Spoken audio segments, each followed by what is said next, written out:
পিপেলডাড়া নামে বা পিপেলডাড়ার মুন্ডি নামেই পরিচিত। ঠিক এর পাশ থেকেই যে কোনো বোট পার হয়ে যায় এবং এই পিপেলডাড়া যেটা নিদর্শন হয়ে আছে যুগ যুগ ধরে, যেখানে একটি লাইট হাউস আমরা দেখতে পাচ্ছি, প্রতিনিয়ত তার আলো জ্বলতে থাকে বোটগুলোকে নিরাপদ দূরত্ব বজায় রাখার জন্য। একসময় এখানে লোকজন শিকার করতে আসতো হরিণ, শুয়োর এবং অন্যান্য বেত কাঠ সংগ্রহ করবার জন্য।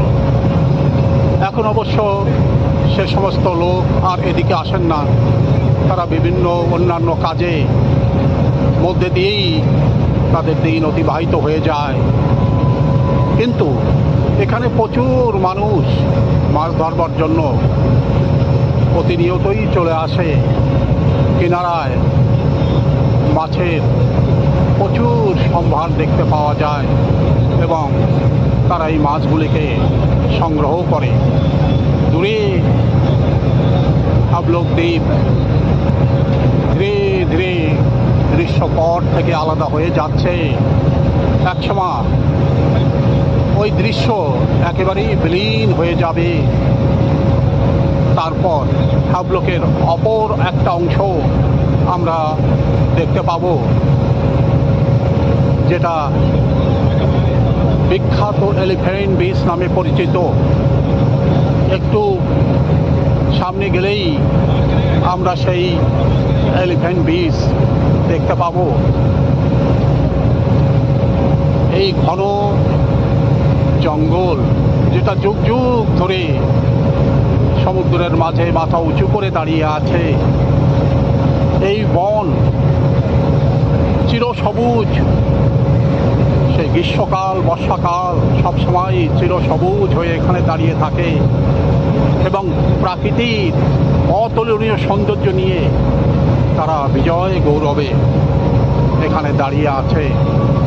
নিচে দূরে দেখা যাচ্ছে পাথর এবং বালির একটা অংশ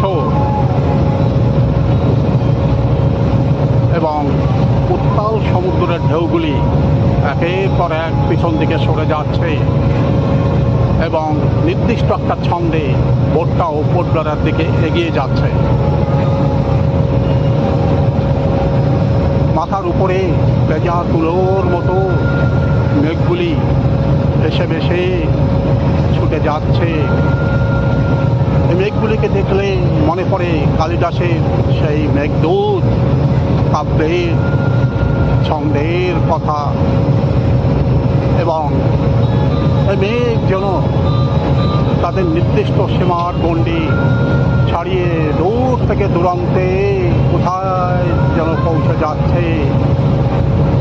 তারা উপর থেকে প্রতিনিয়ত নিচের এই দৃশ্যগুলো অবলোকন করছে এবং যে প্রান্তে যাচ্ছে মেঘপুঞ্জের মধ্যে তারা তাদের ভাষায় কথাবার্তা আদান প্রদান করছে এবং আনন্দে বিভোর হয়ে পড়ছেন যে এই দেশ ও দেশ সব দেশই তারা ঘুরে ঘুরে দেখে এসেছে। এবং এই ঢেউগুলিও যেন কোনো বিশ্রাম নেই, প্রতিনিয়ত দিনে রাতে 24 ঘন্টা এরা একক ছন্দে নৃত্য করে চলেছে। এই নৃত্যেরও কোনো শেষ নেই। প্রতিনিয়ত ঢেউ জেগে উঠছে, এই ঢেউ আছড়ে পড়ছে। এমন অতুলনীয় সৌন্দর্যের মাঝে মানুষ কেবলমাত্র নির্নিমেষ দৃষ্টিতে তাকিয়ে থাকে এবং তারাও যেন আনন্দে বিভোর হয়ে যায় যে এমন দৃশ্য বোধহয় আন্দামানে দ্বীপ দ্বীপান্তরে না আসলে পরে তারা বোধহয় জীবনে কোনো দিন এমন আনন্দ উপভোগ করবার অবকাশ তারা হয়তো কোনো দিন পেত না। তাই হাবলক দ্বীপে প্রতিনিয়ত হাজার হাজার পর্যটক ছুটে আসছেন এই সমস্ত অতুলনীয়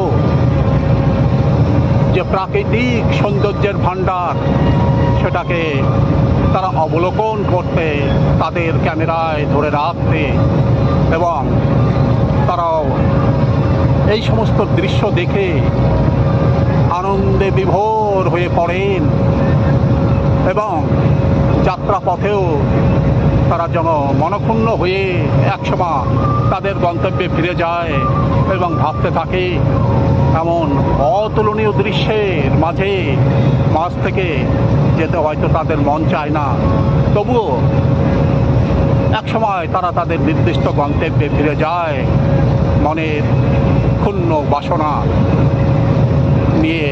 এবং দেখা যায় বহু পর্যটকই আবার এই নিবিড় আকর্ষণে আবার ছুটে আসছে, আবার তারা ঘুরে ঘুরে নতুন করে দেখার চেষ্টা করছে এই হাবলক দ্বীপকে, যার মাঝে পড়ে আছে প্রাকৃতিক ঢেলে দেওয়া এক অফুরন্ত ভাণ্ডার।